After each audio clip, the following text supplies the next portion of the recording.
It's the beginning of the hunting season right here in Quakertown, and one hunter here has been found dead by an illegal high-powered weapon. And his widow now says it's not the hunter's way for someone not to come forward. President Obama has declared swine flu a national emergency. The president gave authorization to Health Secretary Kathleen Sebelius to let hospitals move emergency rooms off-site to speed up treatment and to protect non-infected patients. Only 11 million doses of the vaccine have gone to health departments and doctors' offices. Health officials say over 1,000 people have died, and the H1N1 virus is widespread in 46 states. Neighbors on this block in Feltonville are mourning the loss of their block captain or 3 children that died in a fire that raged through the row home early this morning. And members of the community are coming together to remember the family. Well, the earthquake in Chile may have impacted the people there a lot, but people also in Delaware Valley are feeling the effects as well. And the biggest impact may be in your pockets.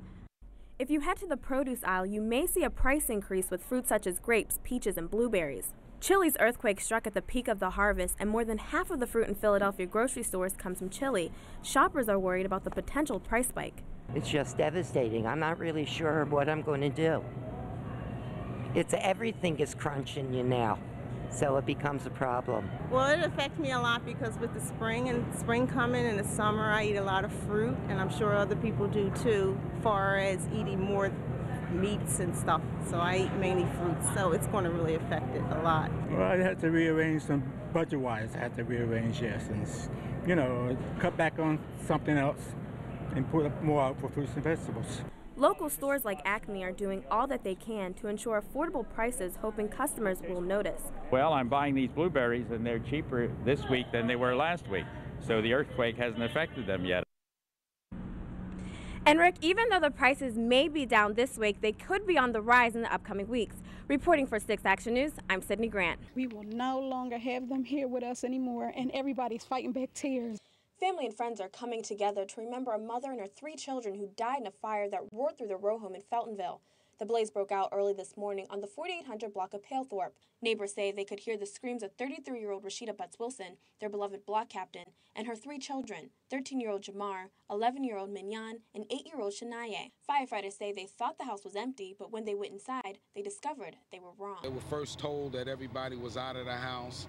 That seems to have been a miscommunication. Arson canines were brought on the scene to search for clues, but firefighters later found there were no working smoke detectors in the home. One of Butts-Wilson's co-workers said she was always worried about the smoke detectors and feared for the worst. The landlord did not address it whatsoever, and she was really afraid that something was going to happen to her eventually. As the community stands in unity around a memorial remembering the family, they have these words to say. Oh, she was sweet.